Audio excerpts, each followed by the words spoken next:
अस्सलामुअलैकुम नाजरीन हजरात, वीडियो को लाइक करें, चैनल को सब्सक्राइब करें और बेल आइकन को भी दबा दें ताकि आपको हमारी आने वाली वीडियो की नोटिफिकेशन मिले। अब तो हालत ये है, बेटियों को भी और बेटों को भी बेहयाई ने इस मंजिल तक पहुंचा दिया कि अपनी पसंद की शादियां करना ये फैशन हो गया, नाजायज ताल्लुकात कायम करना ये फैशन हो गया, आवारा गर्दी करना ये फैशन हो गया। अब लोग इसको बुरा नहीं समझते। अगर कौम की बेटियों तक मेरी आवाज पहुंच रही है तो मैं उनको ये बात बताना चाहता हूं, अच्छी तरह याद रखना कि जो भी बेटी अपनी पसंद की शादी करती है या भाग कर शादी करती है या माँ बाप की मर्जी के बगैर शादी करती है, लव मैरिज करती है, तो कभी जिंदगी भर उसको ससुराल के अंदर एतमाद हासिल नहीं होता। हर बंदा उसको शक की नजर से देखता है। घर की खानदान की सारी औरतें जब एक साथ जमा होती है तो उसको हमेशा दूसरे नंबर का दर्जा दिया जाता है। और यह भी याद रखना, वो आखिरी दम तक के 99% शादियों का यही हाल है। 1% की बात नहीं करता, हुक्म अक्सरियत पर लगता है। अक्सरियत की बात कर रहा हूं। 99% वो औरतें, वो लड़कियां जो जवानी के जोश में कभी भागकर या लव मैरिज करके शादियां करती है, वो शौहर के यहाँ भी एतमाद हासिल नहीं करती। इस सिलसिले में अल्लाह अकबर, आज से तकरीबन 700 साल पहले लिखी हुई किताब में एक हिकायत मौजूद है। मैं वहां से उसको आपके सामने पेश करता हूं। अपनी कौम की बेटियों को भी बताना चाहता हूं। मेरे प्यारे आका सल्लल्लाहु अलैहि वसल्लम के दीवानों और ए सैयदा फातिमतुज़ ज़हरा की कनीजों, वो औरों की बेटियां हैं जो भाग कर शादियां करती है। मैं तो अपनी कौम की बेटियों को कहता हूं, जिस मजहब में लड़कियों को भागकर मस्जिद जाने की इजाजत नहीं, जिस मजहब में औरतों को, लड़कियों को भागकर मस्जिद जाने की इजाजत नहीं, उनको भागकर शादियां करने की इजाजत कैसे दी जा सकती है? हमारा मजहब यह है कि इज्जत को खतरा हो तो औरत हज को नहीं जा सकती, औरत अकेले हज के लिए नहीं निकल सकती, औरत अकेले उम्रा के लिए नहीं निकल सकती। क्यों? इसलिए कि हज की अजमत अपनी जगह है, लेकिन उससे ज्यादा कीमती औरत की हया है, उससे ज्यादा कीमती औरत की इज्जत है, उससे ज्यादा कीमती औरत का वकार है। मेरे प्यारे आका सल्लल्लाहु अलैहि वसल्लम के दीवानों, आज कौम की बेटियों को क्या हो गया? अल्लाह अकबर, जिसको सूट बूट में देखा, जिसकी चमड़ी खूबसूरत देखी, जिसको अल्लाह अकबर जो है वो बाइक पर देखा, जिसके लालची वादे सुने, अल्लाह अल्लाह, भोली भाली बेटियां उसके हाथों में हाथ दे देती है। लेकिन कौम की बेटियों को भी, और वो मेरे नौजवान भाई या वो मेरे नौजवान साथी जिन्होंने अब तक शादियां नहीं की है और जवानी का भूत लोगों पर इस कदर सवार है कि अल्लाह अकबर, वो पसंद की शादियों को फैशन तस्वुर करते हैं। अच्छी तरह याद रखना, एक पसंद की शादी दर्जनों दिलों को के अरमान कुचलती है। तब कहीं जाकर के लव मैरिज होता है, माँ बाप का दिल दुखाया जाता है, भाइयों के दिल दुखते हैं, खानदान की आबरू लुटती है, तब कहीं जाकर पसंद की शादियां होती है। माँ बाप का दिल दुखाने वाले के तो सजदे भी कबूल नहीं होते। जो माँ बाप का दिल दुखाए उनके सजदों को भी कबूलियत नसीब नहीं होती। जो माँ बाप का दिल दुखाकर शादियां करें उनको खुशियां कैसे नसीब हो सकती है? जिंदगी भर पछताता इंसान, 2-4 महीने में सारा भूत उतर जाता है मोहब्बत और प्यार का, फिर सिवाय रोने के कुछ नहीं होता। लौटने वाली और लड़की को कभी खानदान में इज्जत और पनाह नहीं मिलती। फिर उसका बड़ा नुकसान ये है, उससे जो बच्चे पैदा होते हैं शरीफ खानदान के लोग उनको नहीं करते, लोग ताना देते हैं, जिसकी माँ ने भाग कर शादी की थी उसकी बेटी क्या खाक शरीफ होगी, जिसके बाप ने भाग कर शादी की थी उसकी औलाद क्या खाक शरीफ होगी। मैं अपनी कौम के जवान बेटी और बेटियों से कहना चाहता हूं, अच्छी तरह याद रखो, अपने चंद दिन की ख्वाहिशात के लिए अपने बच्चों के मुस्तकबिल को तबाह मत करो, अपने बच्चों के मुस्तकबिल को बर्बाद मत करो। मेरे प्यारे आका अलैहिस्सलाम के दीवानों, तो अर्ज ये कर रहा था, एक बादशाह ने जो बहुत खूबसूरत था, बड़ा हसीन और जमील था, उसने एक बादशाह के शहर पे हमला किया और किले का मुहासरा किया। जब किले का मुहासरा हो गया तो किले का मुहासरा करने के बाद उसने चारों तरफ से किले को घेर लिया।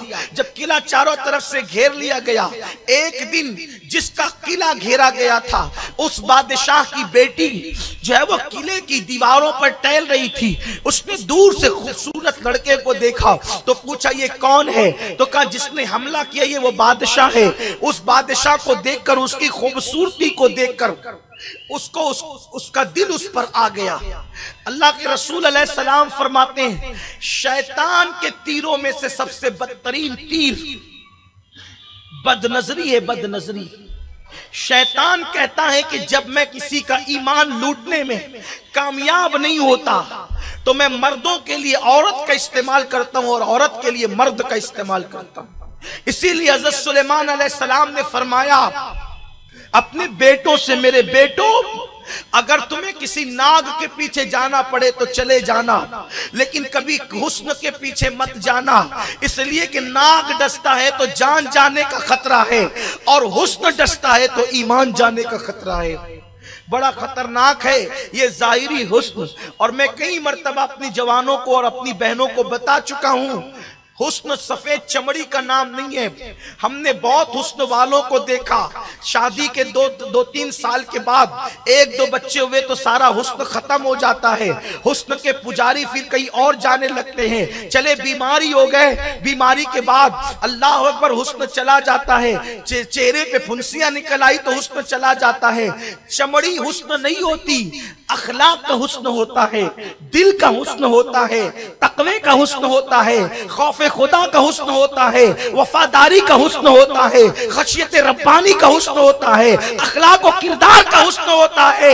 अल्लाह अल्लाह, चमड़ी के हुस्न को कब हमेशा जवाल आ सकता है, ईमान और किरदार के हुस्न को कभी जवाल नहीं आ सकता।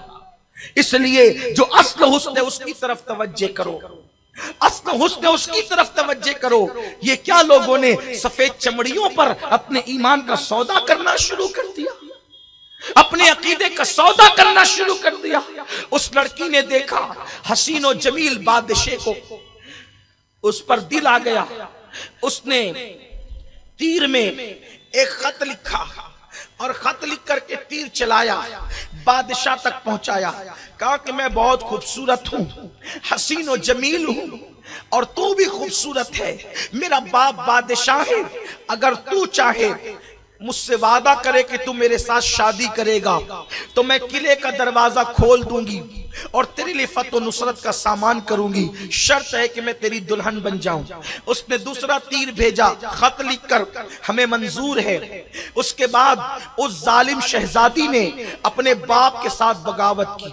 देखो नाजायज इश्क और मोहब्बत पहले माँ बाप का बागी बनाता है, बाद में किसी और का बागी बनाता है। और याद रखना, ये बहुत कीमती जुमले दे रहा हूं, बहुत छोटी सी उम्र में हमने बहुत बड़े बुजुर्गों की सोहबत पाई, उन्हीं से सीख करके आपको बता रहे हैं कि कभी किसी को जो माँ बाप का बेवफा और गद्दार हो उसको कभी दोस्त मत बनाना, उसके साथ कभी जो है वफा की उम्मीद ना रखना। जो अपने माँ बाप से वफा ना करे वो कभी किसी का वफादार नहीं हो सकता। इसलिए दोस्ती उसी से करना कि जो माँ बाप का वफादार हो। अल्लाह अकबर, चंद घंटों की और चंद सालों की दोस्ती के लिए माँ बाप की वफादारी शर्त है, तो जिसको जिंदगी का साथी बना रहे हो अगर वो माँ बाप का वफादार नहीं है तो वो कभी आपसे वफा नहीं कर सकता। बेटी और बहनों से कहता हूं, जिस लड़के ने तेरे हुस्न की खातिर अपने माँ बाप को धोखा दिया वो तुझसे बेहतर जब मिलेगी तो किसी और के लिए तुझे भी धोखा दे सकता है। और अपने भाइयों से कहता हूं, जो लड़की तेरे लिए अपने माँ बाप को धोखा दे रही है तुझसे बेहतर मिलेगा तो वो तुझे भी धोखा देगी। मेरे एक दोस्त ने बताया, उसने भी पसंद की शादी की, मैंने उसको बहुत रोका, मना किया।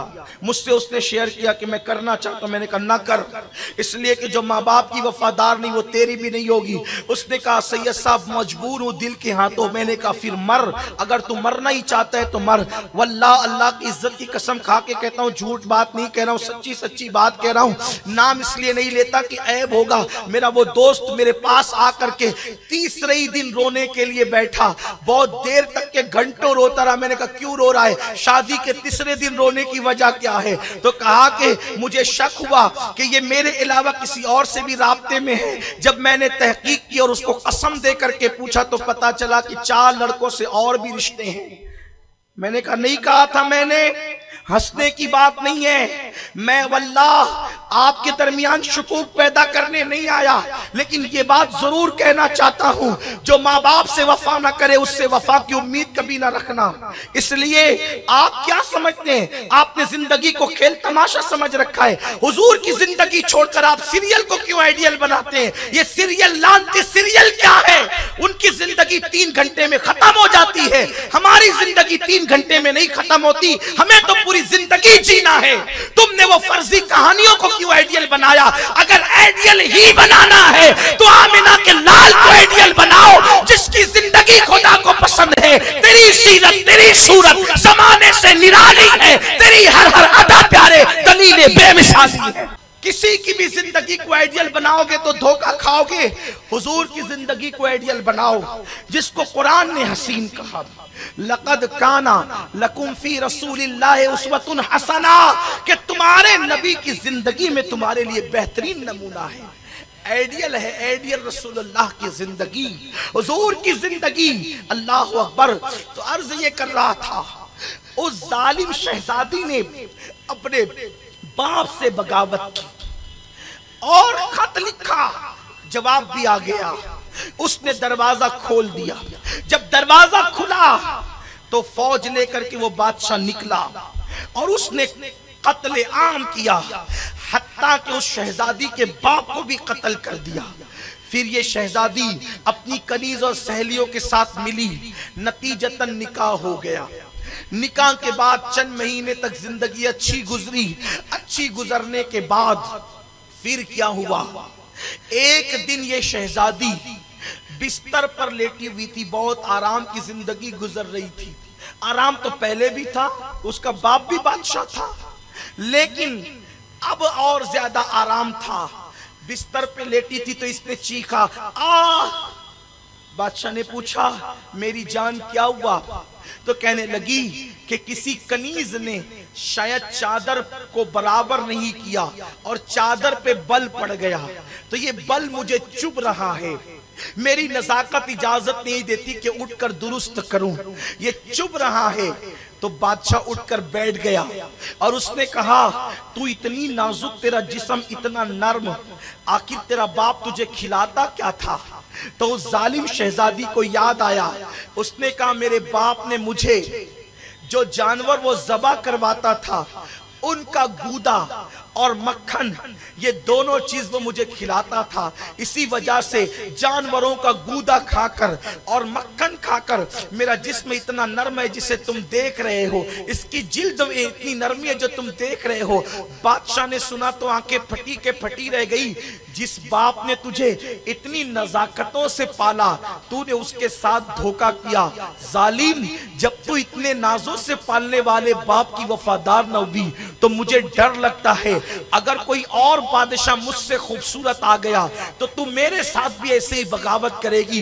इससे पहले कि तू मुझे कत्ल करवा दे और मेरे साथ बगावत करे, तब मैं तुझे कत्ल न करवा दूं। और फिर उसने जो है, अल्लाह अकबर, ऊंट मंगाया और ऊंट मंगाने के बाद उसके पैरों से इसको बंधवाया और बंधवाने के बाद ऊंटों को दौड़ा दिया और इस जालिम शहजादी का सर पटक पटक करके जो है चूर चूर हो गया। और दुनिया को पता चल गया कि माँ बाप के साथ इश्क और नादानी के लिए नफ्स की ख्वाहिशात में डूब करके माँ बाप के साथ बगावत करने वालों का अंजाम क्या होता है। मेरे प्यारे आका सल्लल्लाहु अलैहि वसल्लम के दीवानों और अपने जवानों से भी कहता हूँ, मेरे भाई, ये जो सीरियलों से, ये जो फिल्मों से, ये जो इश्किया नाविलों से जो तुम्हारी ज़हनों को खराब किया जा रहा है, जो तुम्हारे ज़हनों को गंदा किया जा रहा है, इस गंदगी से बाहर निकलो। इसमें कोई लज्जत नहीं है, इसमें कोई वकार नहीं है, इसमें कोई शान और शौकत नहीं है। जिस रास्ते पर तुम जा रहे हो